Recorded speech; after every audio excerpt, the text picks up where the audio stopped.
Yo, I'm Bobby. This is Aaron. Yo. And we are the Right Hand Drive Guys. Today we're going to talk about how to buy a right-hand drive car through many different examples of what you can do, how you can do it, and how to get it registered.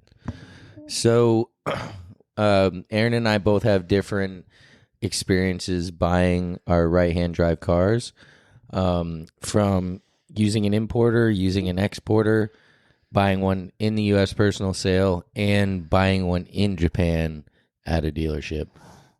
So I'll start off. My R33 GTR I purchased through an importer. And as Aaron and I were just talking about, some importers have stock, Right. and other ones will source a car in Japan for you and import it. Right. Kind of like a broker, Right. in a sense. And so, it comes off the boat and it's at their dealership waiting for you. You don't have to handle any sort of real paperwork or dealing with anyone besides that specific importer / dealer. So I personally purchased my R33 GTR from JDM Sport Classics, who is an importer located in Three Rivers, Michigan. And overall, my experience with an importer was all right. I went and looked at the car prior. Right.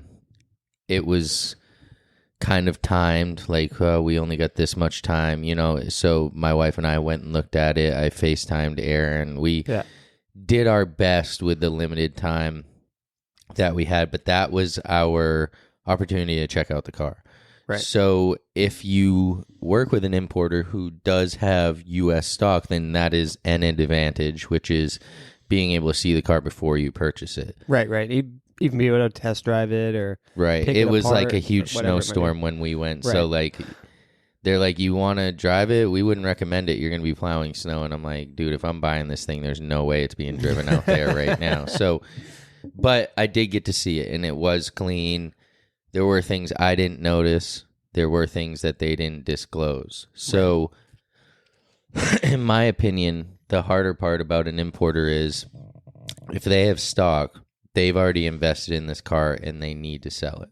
Right. So that's my negative with it, is that, not saying that anyone's going to take advantage of you. It's obviously case by case, but they need to sell that car. Right. So they want to sell that car. So you have to also understand that. And so in my case, I didn't realize that the car was a full respray. And some of that was what we'll talk about later, me doing my due diligence. And I would have noticed that on the placard on the firewall that it was a KH3 car, but the paint was actually CM1 white. Right. So that's my negative experience. However, and one of some of the suspension was blown out and stuff, which I couldn't see because I couldn't inspect the car to that point. Right. However, is what it is. You're buying a car as is. So with the importer, it was a all right experience, but you're also paying their markup, right? Right. It's a business. Yeah, they need to make money. And so they found this car somewhere in Japan, imported it. Now they're selling it to you. That costs money. Right. So I personally, would not use an importer again because I don't want to pay their fee. And I understand now how to do it in other ways. Right. So using an importer, basically, the car usually is already here, or they can find you one. You won't have to deal with customs, import paperwork, the ports. You won't deal with any of that with an importer. Right. You will walk up, the car will be there, you make your payment, you're good to go. Right. You will pay for that, though. So that's an importer. Next one in my experience list is using an exporter. And so that's with Trevor from Keizo, and we've talked about him in an earlier episode. Using him, two major differences between the importer and the exporter. Right. Exporter, you're not seeing the car first.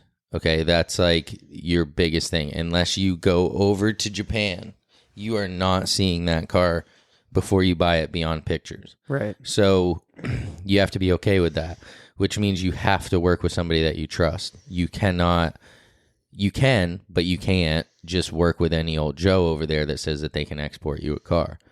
You might get a car, but it may not be what you were thinking. Right. You don't know how well they're going to inspect it. Right. And so you can hire a third-party inspector. In this case, Trevor told me to hire a third-party inspector, which was a guy named Nick. Did an awesome job inspecting the car. He is an inspector, and he wants you to buy the car. Just remember that.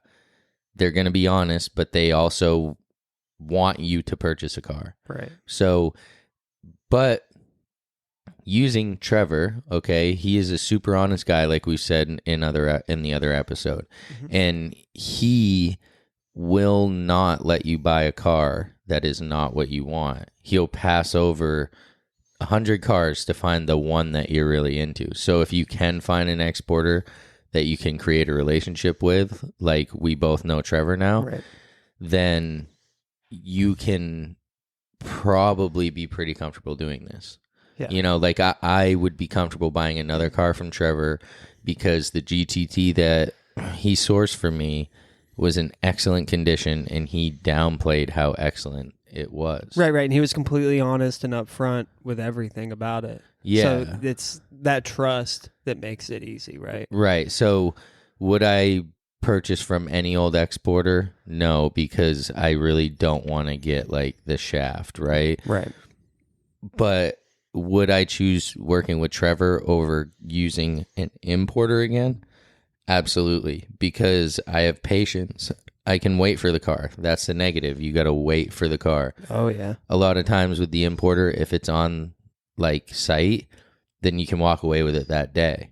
Right. Sometimes if you're sourcing one with an importer, which isn't what I would do, but if you're sourcing one, then you still got to wait, but you don't got to deal with the port stuff, like we said.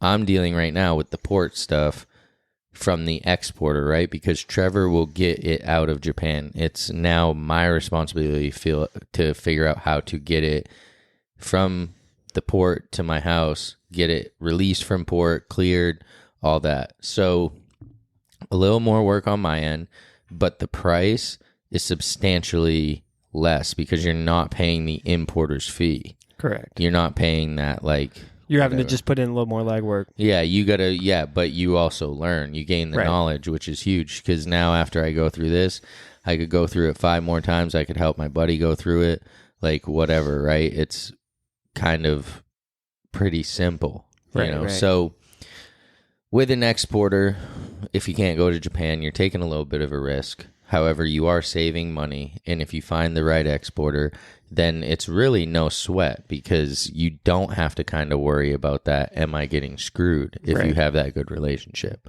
So those are kind of my 2 experiences with importer, exporter. R33 used an importer, R34 GTT used an exporter. Right. Now for personal sale, I have bought right-hand drive cars personal sale, but not anything recent. So I'll turn it over to you because I know you recently bought your, well, not recent now, Right. like 2 years, right? A couple years ago. Yeah, bought your R32 via a guy. Yeah. It was on Marketplace, actually. And Facebook Marketplace is kind of, I don't know, taking over what Craigslist used to be, I feel like. So, For like, sure. back in the day, it would be Craigslist. Now it's kind of Marketplace. So, for me, I went on and I found a R32 GTST, what I was looking for. Few-hour drive from where I was. And I just immediately hit up the guy and was like, what's up? What's up with it, What's the deal? What's the deal? Is And this it was thing clapped out, or can I come get this shit? right. Yeah, will this make the drive back home? Right. So I hit him up. We talked. I ended up buying it. Long story short. And it was one of those things where looking back now, I would have done things a little bit differently. And what I mean by that is there was a few things that I was just kind of like overlooking on the car. One, I was excited Right. That's obviously the hardest part is like that. And I could see that too, right? Like anytime, and not to say it's impulse, but just any time that you get your heart and mind set on something and you can't squeeze through those feelings almost. Right. You get jaded by it. You got blinders on sometimes. I mean, I did too when I picked up the R33 or when I was looking at it, I walk right past the paint lines and stuff. Don't even acknowledge the fact that there's overspray everywhere. Yeah. Just to tell myself this is the car. So I can see that 100%. But my experience isn't going to be the same with everybody's. You know what I mean? Like, I think marketplace or, any online sale where you can go see the car, test drive it, whatnot from an individual is a decent thing to do if, one, you don't have the patience to source one overseas and have it imported, or, if you just don't trust that process. Right. But the thing with finding cars on the marketplace is that you're going to be paying that little bit extra tax that, because they probably bought it from an importer or a dealership or whatever it might be. Yeah, there's a few guys obviously that are importing them themselves, but like for the most part, you're right. They're going to be that price point that's... Unless they're desperate. Right, unless they're desperate. Somebody came across hard times. Yeah, right, that's true. So, I mean, you will be paying a little bit extra, but you will be getting the car then and there, like, we talked about. You don't have to wait for it. You don't have to be on a boat. It's already in America. Hopefully registered legitimately. Right. Hopefully registered legitimately. It doesn't have, like, 240SX VINs or something on it weird. Yeah. This swap. But, I think that for some people, that's the move. But, you can't get burned like that because... And we're going to talk about this in a few minutes about how to protect yourself in those situations, especially on marketplace when somebody isn't a first-time seller, in that sense, right? Because, you over importing and exporting, you can get burned personal sale, and the repercussions for that person are a lot of times less if they aren't a repeat seller. Right? Because let's just say guy sold you yours. Yeah. Ends up, whatever cylinder 3 and 4 smoked, whatever, right? Yeah. He just disappears. Right. It don't matter. In that sense, you can drag him through the mud on some groups and whatnot, but he don't care, dude. That kid's not even in the scene. Right. You know what I mean? Like, he just did it. Yeah. And that kind of happened to me. The car was initially missing a corner light. The guy was like, yeah, I got it at my other house. I'll send it to you in the mail.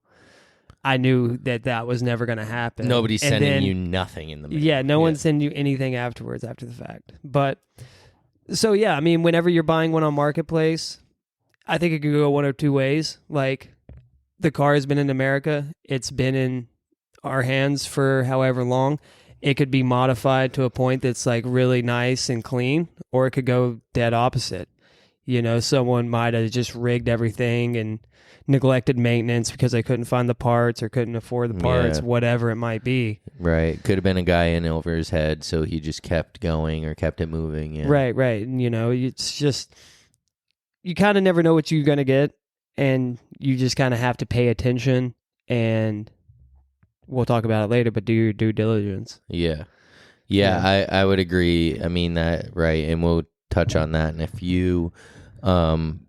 But the biggest part of buying one of these cars, no matter what, is understanding what you're buying. Yeah. I mean, you're buying a 90s car, so like, that's going to come with some issues no matter what it is. Yeah, or where you got it. I mean, so that's the tough part. But would you say that that's pretty much, personal sale in a nutshell? Just kind of, you got to know what you're getting into. Yeah, and expect to pay a little bit more. You're going to pay that little bit extra, maybe even a little more than the dealer, unless you come across that guy that's desperate or, needs to get rid of his car because, his wife's pregnant. Or he's getting married or getting a house. That's always what it is. We always see the examples of, guys got to sell it. Yeah, gotta put grow priorities. Up. Priority, whatever it's it might funny, be. Yeah.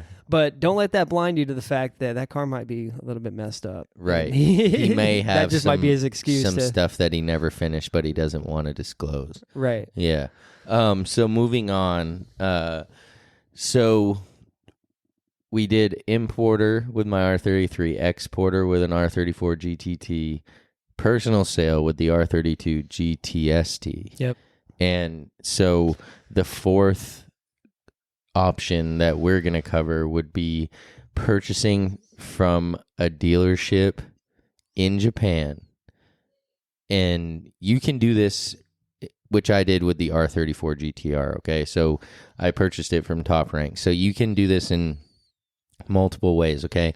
You don't have to use Top Rank. You know, you could hit up Garage Defend. Right. You can hit up Global. Right. You know, you can go through some of these super reputable Skyline dealerships, and you know, there's other ones obviously for Supras, for Hondas, you know, but obviously us two have our experience with Skylines. So when it comes to the Japanese dealership, okay, a dealership typically has cars on lot, okay, because otherwise in a dealership can be an exporter. That's part of their business, right? Like, so when we talk about these things, an importer / US dealership, right? Those are kind of like the same thing because no matter what, they had to import it, right? But an exporter in a Japanese dealership sometimes are the same thing and sometimes they're not. It just depends. You know, sometimes you have to use an exporter to get your car that you bought at the Japanese dealership out, you know? So I bought the GTR from Top Rank for the specific reason, as we've covered in a previous episode, we intended on going to Japan and driving the car. So if you purchase from a Japanese dealership, chances are they've gone through the car to an extent, they've PDI'd it, it's ready for you in the sense of generally mechanically and, you know, the way that it looks. They've gone through it. Right. Especially if it's been chuckened. So that's yeah. Well, for inspection. sure. Yeah. If you're going to drive it over there like we did and it goes through those inspections, then you know you're good mechanically in that sense. You know, yes, there could be some little issues. These are, as Aaron said, 90s cars. You're going to have little items, you know, however, with that, I purchased this from Top Rank, and we went over there. We jumped in the car. We drove it 5,000 kilometers. We never blinked an eye. We never had a single issue. We had too much tire pressure, and that was it. I don't even think we checked the oil. Yeah, well, I don't know. Maybe it didn't even have oil. It ran like it did, but so that's the thing, right? If you did this with an exporter, A, you wouldn't be able to drive the car over there. Right. B, it would not have gone through some of these little checks that a car from a dealership has. And so therefore, chances are the car's fine anyways. Yeah. But it's kind of like reassurance, right? Especially if you want to drive it over there. And that's like the difference, right? This is why I paid a little more for my R34 GTR, was to have that reassurance of it's going to be registered, inspected over there, and I can drive it. You know, I probably would have bought the car through Trevor if I just wanted it to sit in the storage and then come over here. You know, which would have been just fine. But in order to kind of achieve the dream, we needed to be able to drive it over there and do what we did. So Japanese dealership, I recommend in a few situations. I recommend if you're looking for a specific car, you want a V-Spec 2, you want a M-Spec NER, you want any of these type of things, I personally, would go through Garage Defend, Top Rank, one of these companies who that's their thing, right? Like they source these beautiful limited cars that they don't want them to have accidents. They don't want them to have a repair history because that just reduces the value to the end consumer, you know, in that sense. So maybe if I was looking for a special model, I would for sure go through a dealership and pay the little tax to make sure I was getting one of the clean ones. Whereas, you get Trevor to go through the different, auctions and stuff. And it really is kind of hard to fully understand what that car's been through or whose it was, right? That type of thing. So, with the dealership and exporter, that's really like a preference thing and what your plans are with the car. Right. But me personally, I would never not buy a car direct from Japan again unless it was a special circumstance, unless it was some super unique car that was already here and you couldn't really get over there anymore because they were all scooped up. Right. Those type of things. So that's my opinion. Yeah. On the Japanese dealership. Great experience. Yeah. Top Rank takes care of me really well. Like I just said, send a set of LM GT4s over there. They're getting some Yokohama tires put on them and they're setting them up on my GTR. I'm not even there. Right. I'm paying for it, don't get me wrong, obviously, just like you would anywhere, but like that's super convenient that I can like send over these wheels that I want and they'll swap them out and get everything all set up. Yeah, and it's super cool that you can drive it. Like that's the Top Rank is, I think, the only dealership that is offering anything like that right now. Yeah, so you do pay for it. Like, don't get me wrong, the shuck-in and like the plates and everything. You pay for all of it. Right, right. But if that's what you want to experience, like that's the experience. Right, like us having the R34 GTR over there compared to not, our experience would have been way different. Oh, completely. Like, way different. Like, us showing up in a car, even though it looks like a rental because of the Wawa plates. Right. Us just showing up in a Japanese car, an R34 GTR at that, changed the way that we were received from the locals, from the shops that we visited, like all across the board. Plus, just the experience of like hammering down these highways, and just like just a personal experience. Yeah, it was like a really great time. Like I wouldn't take that back for anything, and it was well worth the money to have it shuck in and all those type of things, So, I mean, I still haven't gotten the ETC card bill, the toll card bill. I'm like waiting for that. I'm still getting hit with those. Yeah, I'm like waiting for that. Like, but still, again, like it doesn't matter. You would have paid those tolls if you had rented a car, And so, yes, fully agree. Well worth it.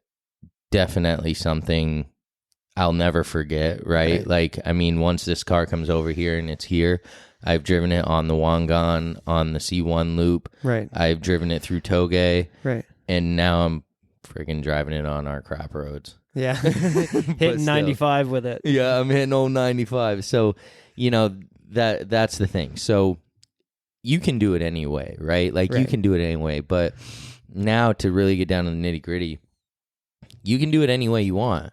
But you need to be safe and smart about it. Yes, definitely be smart. Yeah, because you can get burned. And these cars get burned so hard. Yeah, and these cars are not cheap. Like if you're comparing these prices nowadays to like what you can buy otherwise, like don't do that because you're gonna hurt your own feelings.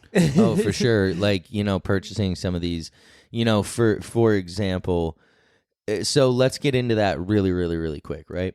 So here's the thing, okay? So when I bought my R33 GTR from JDM Sport Classics, this was in 2019. Yeah. 2019. Okay. The average R33 in Japan was going for between $30,000 and $45,000, in Japan. And JDM Sport Classics had my car listed for $44,000. And to me, that was like, holy crap, dude. Like, I think I remember I like jumped right on it because of that price. I was like, dude, holy crap. Like, what's wrong with it? They obviously say, oh, nothing, Right. Nothing, and to be fair, like there was nothing wrong with it. Yeah. Yeah. It was just what I'm looking for compared to what they're selling. Yeah. There's a little gap there, and I'm not fully realizing it because of, like we talked about, the whole bright, shiny R33 GTR, and it can be yours. You want it, right? Yes, exactly. So I purchase it. They end up refunding me $4,000, so I end up getting it for $40 because I'm like, hey, this is a respray. You didn't disclose that. Yeah. Hey, these tains, these shocks are blown. Like, you didn't disclose that. And in a miracle, they refund me $4,000. Yeah, which is I've never heard of that. That's what I'm saying. So now I have a $40,000 R33, and this is like the day before the prices start skyrocketing. Yeah. It was kind of wild. And so, you know, that was great. Now that $40,000 GTR probably would go for 55, 60, you know, just in the way that it was, you know, so I got super lucky there, but I did have to pay for it with all of the little things that we end up finding along the way that you don't even, you know, that JDM Sport Classics, unless they rip the car apart, they really wouldn't even have necessarily realized, you know, like. But they did miss some obvious stuff too. Yeah, no, they did. But so did I. So that's like buyer's ignorance, which is what we're about to get into, you know.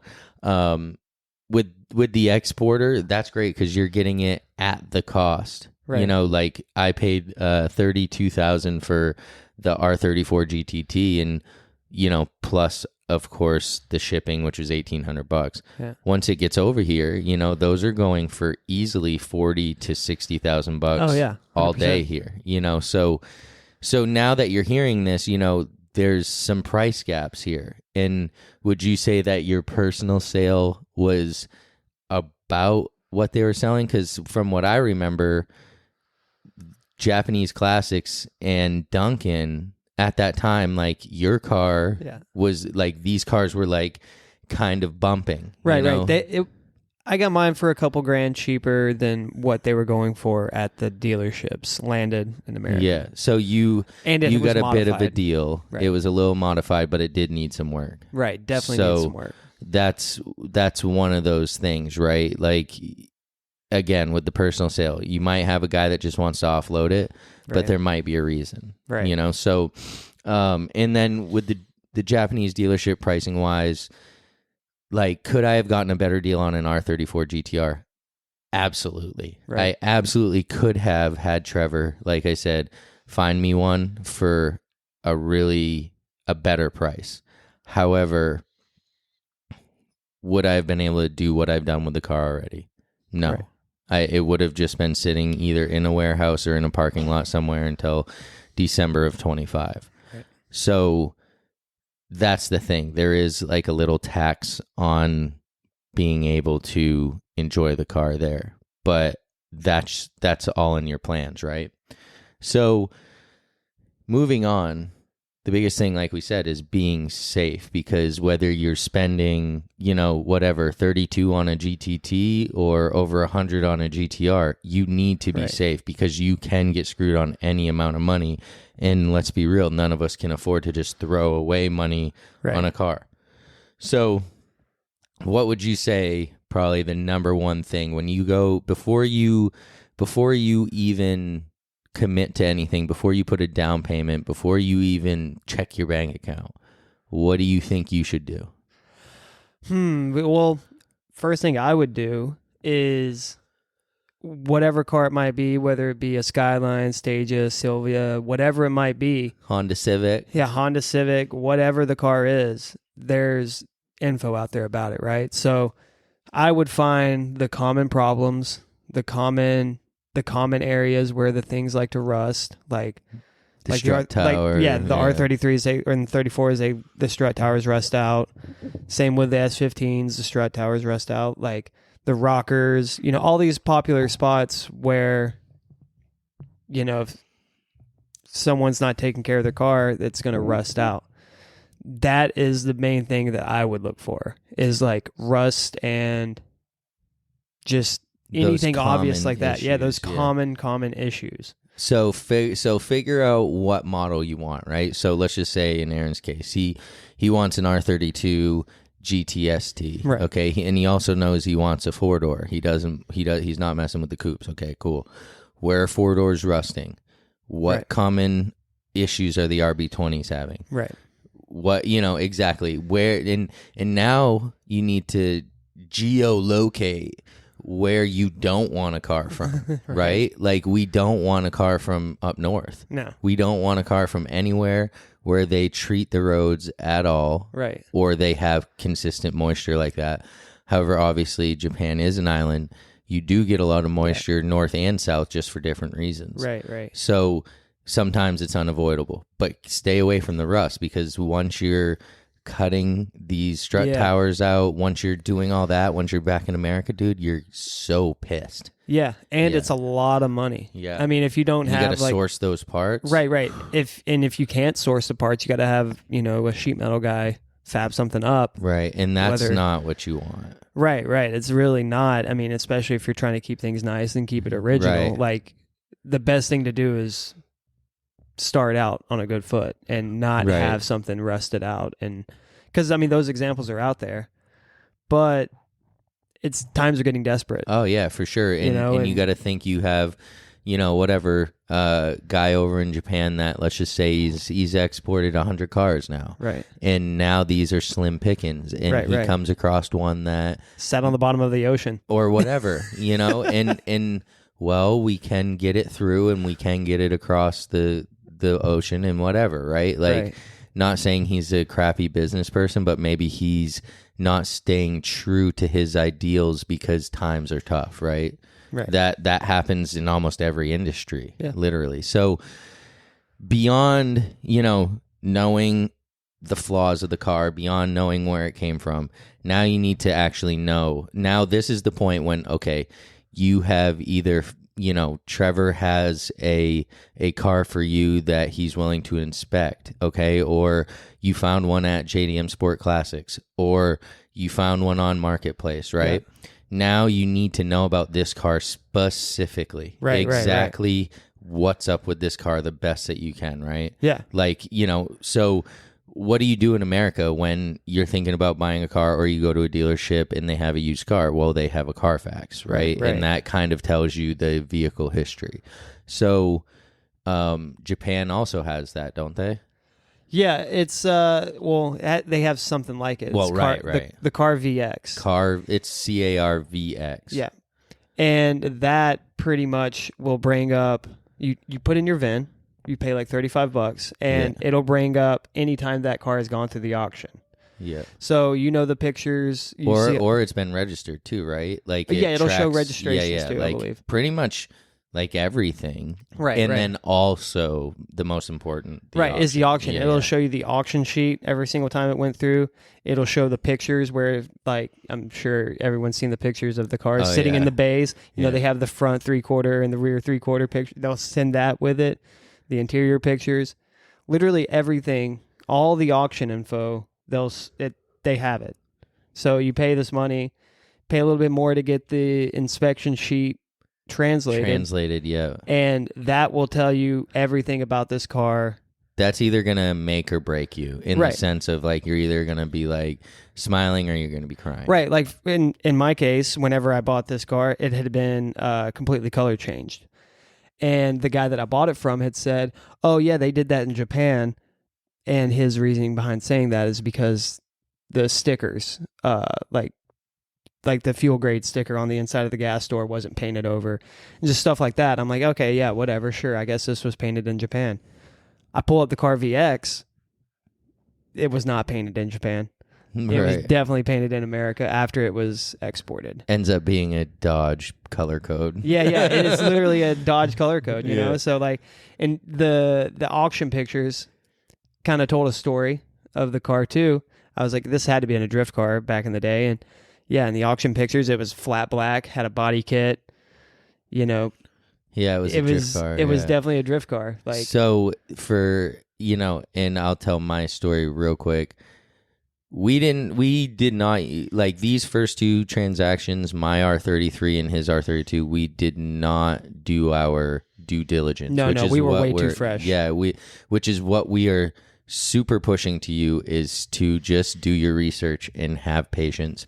These cars are amazing. Once you get in it, you'll be very happy. But if you don't do your due diligence, that happiness may come to an end pretty And you'll quick. be paying for it for years on end if you keep that car. Exactly. So, which we kind of are. Yes. And so I bought my R33. I had no idea about Car VX. send through the car VX, get it back, get it translated. It's just everywhere. It's X's just like, everywhere, this all over the car body. is screwed. This car is screwed. It's screwed. It's screwed. And so, if you saw my car right now, you would never think that. Right. But like, as Aaron and I just look over the car, even as recent as last night, the car's up on the lift. We're just walking around looking at it. He's like, hey, was this panel replaced? Right. And I'm like, no, that's how it is. And then we go and look at the other side, and clearly this panel had been replaced. I had my fenders rolled, and it showed then too. Right. And so the whole, rear quarter of my car has been cut and replaced, and I would have had no clue at JDM Sport Classics. Right. And it's been 2 years or so, and I still knew but didn't want to like admit it to myself. But then like seeing it and not being able to deny it was very like, oh, wow. Yeah. Like, I don't have this flawless GTR that I thought I was going to have. The driver's car. But now, right, I'm driving it. So these are stories of us just not doing our due diligence, but having to deal with the consequences. Right, exactly. I think we were a little bit too excited on the front end. And and we were still fresh at that point. These were our first cars like that we bought in, almost 10 years. So getting back into it, looking back, I would have been more patient. Yeah. Definitely would have been more patient. Definitely would have done more research. And ditto, yeah. Yeah, maybe lowballed the guy a little bit more. Right, tried to save a little more, yeah. And so when we're talking about like importers and personal sale especially, right, these two, another asset that you can use is Facebook groups to verify whether this seller or this importer is legitimate. Right, there's literally a group called I Got Screwed over by shady JDM importers or something like that. You can find it. But yeah, that group alone is worth a lot, especially for importers, because there's somebody in there who's dealt with everybody. Right, you can just search the name in there, and it'll either pop up 1,000 good things or 1,000 bad things about them. Like, it's kind of crazy. But that community is ruthless. Oh, for sure. So do not get on their bad side. Right. And only ask legitimate questions in the sense of you searched, you couldn't find anything about it, then ask. Because these guys hear the same thing all the time. Is JDM Sport Classics any good? Is JDM Sport? Yeah, exactly. They've already answered that question a million times. So use the Facebook groups if you can, but just, kind of sort through the answers to make sure that you're getting like what you're looking for. So we're going to wrap this up, but lastly, we just want to talk about registration and insurance, right? If you get it imported by, if you have an importer, a lot of times they'll handle the registration for you for a fee, or give you all of the paperwork in order to go to the DMV and be successful there. If you use an exporter, you're going to need to find a broker, and you're going to need to get some help getting all of that paperwork handled and getting the car released and all of that. You can do it on your own, but no matter what, you're going to have a bonded agent to escort you through the port. So you're going to need some help no matter what. But generally, you should walk away from there with all the paperwork you need for the DMV. It shouldn't be any more work. You should have all your paperwork in order once you receive the car. So, and that goes the same for the Japanese dealership. These personal sales, it's going to be hit or miss. You could have one that never got it registered, one that has a VIN swap, one that's legally registered. It goes anywhere, so just make sure you understand the registration situation prior to giving anyone any money. It's okay if it's not registered. Just know you got work to do. And unless you're in somewhere weird like California or even Maine, like, shouldn't be any issues. Like, you I know maybe with got to California, pass some carb and stuff. And, there's only certain models in Maine that they're even looking at, which we live here and don't even fully understand yet. But when it comes to registration, just understand what you're up against. And then insurance for me was pretty easy. I think it was kind of for you. You just got to pay for it. I know do you use American Collectors? I do not. I use Grundy. Grundy. Yeah. There's Grundy, there's Haggerty, there's American Collectors. There's quite a few insurance groups out there that are going to handle these cars.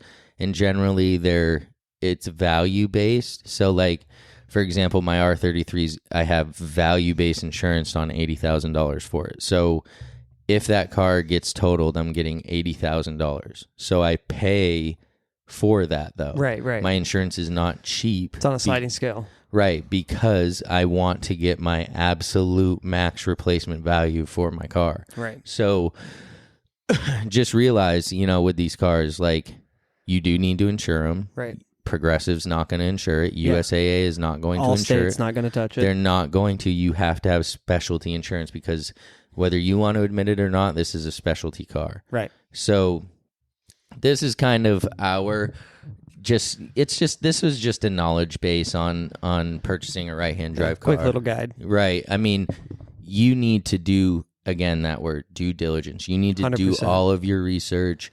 You need to watch YouTube videos. You need to read on forums, even from back in the day. You just need to understand what you're doing because there's nothing worse than buyer's remorse. Right. Become obsessed with it before you even buy it. Right. Yeah. Know that car inside and out before you even see it. Right. That way there's no surprises Right. and you're not upset and you're not bitching online about how you got screwed by a shady importer. Right. And you got this rusty hunk of whatever in the garage. Because it is also your responsibility to do this. Right. Like a lot of people go in there and cry about how they got screwed over by a shady importer, but come to find out they did zero due diligence. Right. They didn't pay for an inspection. They didn't pay for the auction sheet. They don't know what Car VX even is. Yeah. Which I get. We were green too. We were new too, but we've learned, and that's why we're putting this out here so that hopefully we can just save you from having an R33 GTR with panels replaced and a respray that you think, so that's kind of the thing. So